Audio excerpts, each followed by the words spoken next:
You remember wiring up a lemon to make a clock tick in science class. Copper on one side, zinc on the other, and suddenly electricity from fruit. But what if I told you your garden soil is just a giant lemon, and two buried metals can kick it into overdrive? In the 1840s, the father of the electric clock, Alexander Bain, powered machines and transformed plant growth with this trick, until the technology vanished without a trace. Today, almost nobody questions why. What really happened to the Earth battery, and could using it double your harvest, right under the nose of Big Ag? The answer begins where electricity meets dirt, and nothing in your garden will ever look the same. In 1841, a Scottish clockmaker named Alexander Bain filed a patent that would quietly rewrite the rules of electricity. Instead of relying on expensive chemical batteries, Bain buried two plates, one zinc, one copper, into the damp ground and linked them with a wire. The result was a steady current, drawn not from acid or salt water, but from the earth itself. This was not a parlor trick or a fleeting experiment. Bain's setup powered the world's first electric clocks, their pendulums swinging with energy coaxed from soil. His patent, British patent number 8763, described how two plates of different metals placed in moist earth could drive gears and electromagnets, with no need for winding or refilling. The earth, Bain realized, was its own battery, one that never ran dry. Bain's earth battery was not just a novelty for the workshop. It found its way into the heart of Victorian telegraphy, where the need for reliable, long-distance power was growing fast. Telegraph stations across Britain began to use buried copper and zinc plates to send signals over single wires, with the soil itself acting as the return path. This earth return method, inspired by earlier experiments in Germany, let operators stretch lines farther and cut costs. In Hyde Park and along the Edinburgh to Glasgow Railway, Bain's buried plates delivered a clean, low-voltage current, often around 1 volt per cell, enough to mark paper tape at speeds that left rival systems behind. These installations were not just theoretical. Engineers documented how aligning the plates north to south and driving the zinc deeper into the ground could boost output. Damp soil worked best. Dry ground meant the current faded, and the system needed careful tending. But when conditions were right, the earth battery ran for months without interruption. Bain's own notes and patent petitions from 1841 to 1843 describe a technology that was both simple and profound. Electricity harvested from the chemistry of the ground, harnessed by nothing more than scrap metal and water. Other inventors soon followed Bain's lead. United States patents from the late 1800s, like those of Daniel Drawbaugh and George Diekman, expanded on the idea, chaining multiple earth batteries together to boost voltage for clocks and telegraphs. The core principle never changed. Two dissimilar metals buried in moist soil could turn the ground beneath your feet into a silent generator. In an age before power grids, this was a revolution hiding in plain sight. Bain's earth battery quietly powered the Victorian world, ticking away in back rooms and under railway embankments. It proved that the earth itself was alive with current, waiting to be tapped. The story of what happened next, how this technology faded from view, starts with a simple observation. Wherever these metal plates lay hidden, something strange began to happen in the soil around them. Reports began to circulate among telegraph workers and local farmers. In the damp fields where copper and zinc plates sat buried beneath the grass, something odd was happening. Telegraph lines buzzed quietly overhead, but it was the ground itself that drew attention. A line of grass running between the hidden plates stood out, darker, thicker, and taller than the patches just a few feet away. There were no fertilizer sacks, no secret compost, just the silent presence of two metals and the slow seep of current through the earth. No scientific paper captured these changes. Instead, the story moved by word of mouth. A station master in Yorkshire pointed out the lush strip running alongside a buried telegraph return. A groundskeeper in Essex joked that the grass seemed to know where the wires lay. The pattern repeated itself across muddy embankments and country lanes. Wherever the ground carried a steady current, the plants nearby looked healthier and more vigorous, as if they had found a hidden advantage. Decades later, a Connecticut physician named George Starr White took notice. White was no ordinary country doctor. He spent his career chasing the invisible forces of nature, convinced that electricity in the soil could unlock new possibilities for farming. In the early 20th century, he began to promote the idea that natural earth currents, what he called telluric electricity, could be harnessed to boost crops. His lectures and pamphlets described experiments where weak currents channeled through the ground seemed to spark life in tired fields. White's claims were bold, but he was careful not to promise miracles. The evidence was scattered, a patch of greener corn here, a row of beans that ripened early there. Most of what he offered were observations and questions, not hard numbers. The newspapers of the day sometimes mentioned these strange effects, but always in passing.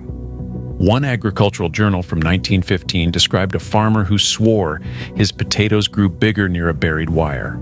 Another clipping from the Midwest told of grapevines that seemed to thrive beside an old telegraph pole. The pattern was always the same. No controlled trials, no official endorsement, just a persistent rumor that something in the soil was quietly feeding the plants. For many, these stories were little more than folklore, but for experimenters like White, they hinted at a hidden layer in the life of the soil, a connection between electricity and growth that science had yet to explain. The question lingered: was the earth itself nurturing these plants, or was it all a trick of the eye? The search for a real mechanism, something that could turn these scattered reports into a repeatable method, would come next. Copper and zinc, when placed in moist soil, do more than just sit quietly underground. They trigger a chemical reaction that turns the earth itself into a living circuit. The science behind this is called galvanic action. Here is what happens. Zinc, the more reactive metal, begins to lose electrons. Those electrons travel through a wire connected above ground, seeking out the copper plate.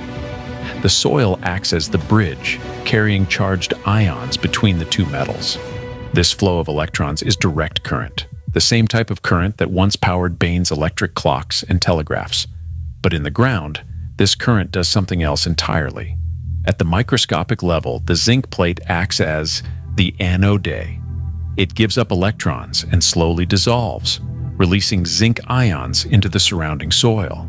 The copper plate, the cathode, receives electrons and helps complete the reaction. The soil's moisture is essential.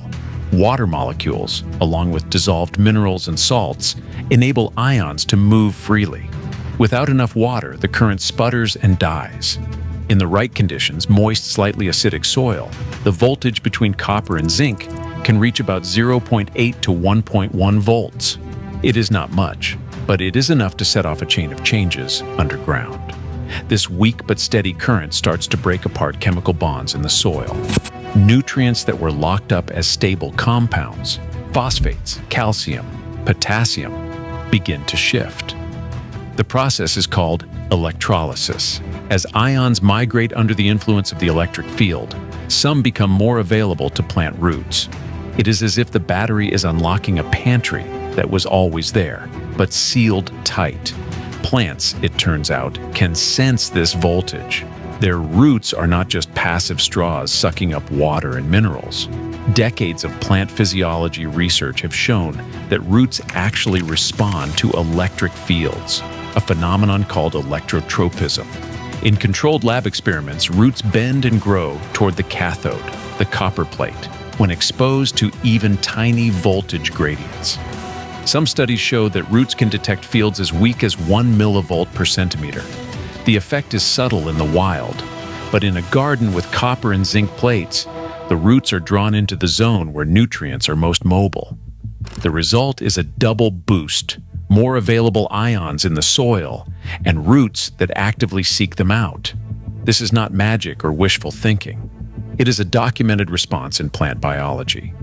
The field strength in a typical earth battery setup, about 0.5 to 1 volt across a few centimeters, matches the levels used in laboratory studies of root electrotropism. The current also changes the soil environment in other ways, shifting microbial populations and even altering pH near the electrodes.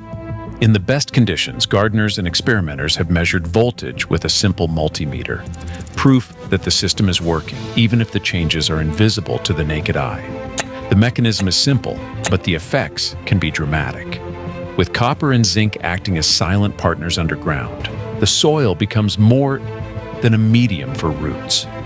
It becomes an active player in the life of the plant, channeling energy and unlocking resources that would otherwise stay out of reach. By the dawn of the 20th century, the quiet current flowing beneath the soil was no longer the only force shaping agriculture. A new player entered the field, synthetic fertilizer, and it would rewrite the economics of farming. In 1909, Fritz Haber and Karl Bosch cracked the code for extracting nitrogen from the air, turning it into ammonia on an industrial scale. By 1913, the first Haber-Bosch plant was running in Germany, and soon the promise of cheap, abundant nitrogen swept across Europe and North America. What once took years of crop rotation or tons of manure could now be achieved with a single bag of white crystals. The fertilizer industry did not just sell a product, it sold a new way of thinking about soil. Advertisements from the 1920s and the 1930s promised record harvests and effortless abundance, all for the price of a season's supply. Agricultural bulletins, backed by government agencies like the USDA, began to promote what they called NPK, nitrogen, phosphorus, and potassium, as the essential trio for modern farming. The message was simple: healthy soil was not something you nurtured over years, but something you could buy, spread, and repeat. Farmers, faced with the pressure to feed growing populations and compete in national markets, saw the appeal. Synthetic fertilizer was reliable, measurable, and most importantly, repeatable. Each harvest meant another sale. The economics favored products that ran out, not systems that ran forever.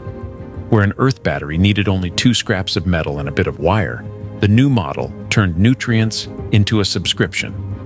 A permanent installation, like Bain's buried plates, required a one-time cost and offered no recurring revenue. But a bag of nitrate or phosphate guaranteed a customer would be back next spring. The shift was more than technological. It was cultural. Farming journals from the 1930s are filled with testimonials for chemical brands, side-by-side photos of towering corn and lush wheat, all credited to the latest blend. By contrast, the old stories of electric soil and buried plates faded into the background. USDA bulletins from the late 1920s dismissed electroculture outright and called it a curiosity with no practical value for the modern farmer. The science behind galvanic soil currents was quietly filed under fringe, replaced by the certainty of chemical analysis and standardized yields. No secret memos or corporate conspiracies have surfaced to prove a deliberate campaign against Bain's invention. The record shows something subtler, a market that rewarded the disposable, not the durable. As chemical companies scaled up production and government agencies standardized recommendations, the earth battery was left behind, not by sabotage, but by the logic of profit and the machinery of progress. The soil's silent current, once a marvel of Victorian ingenuity, became an afterthought in the age of ammonia. Yet the physics never changed. The same reaction that powered clocks and telegraphs still hums beneath our feet, waiting for a new generation to rediscover what was quietly set aside. The question now is whether the promise of free energy and living soil can find a place in a world built on consumables. The answer may lie not in the archives, but in the hands of those willing to test the idea for themselves. A backyard gardener stands over 2 rows of lettuce. One row has a copper pipe and a galvanized nail sunk into the soil, wired together above ground. The other row grows without any metal at all. After 4 weeks, the difference is clear. The electrified lettuce is taller, with leaves that spread wider and show deeper green color. A digital scale confirms the change. The average wet biomass in the electrified row is 38 grams per plant, compared to 26 grams in the control. That is nearly a 50% increase, not quite double, but a substantial jump. A multimeter probe touches the copper and zinc. The screen flickers, then settles at 1.03 volts. That is the same range reported by gardeners across forums and YouTube trials, anywhere from 0.8 to 1.1 volts, depending on moisture and soil pH. Growth curves plotted over the month show the electrified plants pulling ahead by the second week and keeping the lead. Volts matter, and the readout is consistent. The gardener logs every detail: soil pH, daily rainfall, and voltage readings. At harvest, a simple t-test gives a p-value of 0.04, just below the scientific threshold for significance. The numbers do not guarantee doubled growth every time, but they confirm something real is happening. The current is not just measurable, it is making a difference in living plants. Turning your garden into a living battery takes only a few simple parts. Start with a length of copper pipe or heavy gauge copper wire. About 6 to 8 inches is enough for most beds. For the other half of the pair, use a galvanized nail or a strip of zinc, also 6 to 8 inches long. These two metals are the heart of the system. You will need a piece of insulated wire long enough to reach between the copper and zinc, with a bit extra to keep the connection above ground. Push the copper into the soil on one side of the plant's root zone, about 6 inches deep. Place the zinc or galvanized nail on the opposite side, matching the depth, and space them roughly 8 to 12 inches apart. The key is to keep them in moist soil, because if the ground dries out, the effect fades fast. Strip the ends of your wire, then wrap one end tightly around the copper and the other around the zinc. Make sure the wire stays above the soil surface. This completes the circuit and lets you monitor connections for corrosion. Once everything is in place, check your setup with a multimeter. Touch one probe to the copper and the other probe to the zinc. You should see a reading between 0.8 and 1.1 volts. If the soil is damp and slightly acidic. For best results, log your voltage and soil moisture every few days, and replace the zinc piece if it shows heavy corrosion. With this simple arrangement, you are ready to run your own experiment and track the results season after season. Today, a simple copper and zinc circuit can still coax real voltage from your backyard soil. No patents, no permission needed. As industrial agriculture pushes ever more inputs, overlooked energy sits beneath our feet and is quietly measurable on any multimeter. The science is real, and the scale of what you can do is yours to choose. Sometimes the most powerful current is the one we decide, do I to reconnect? Share your thoughts or experiments in the comments below.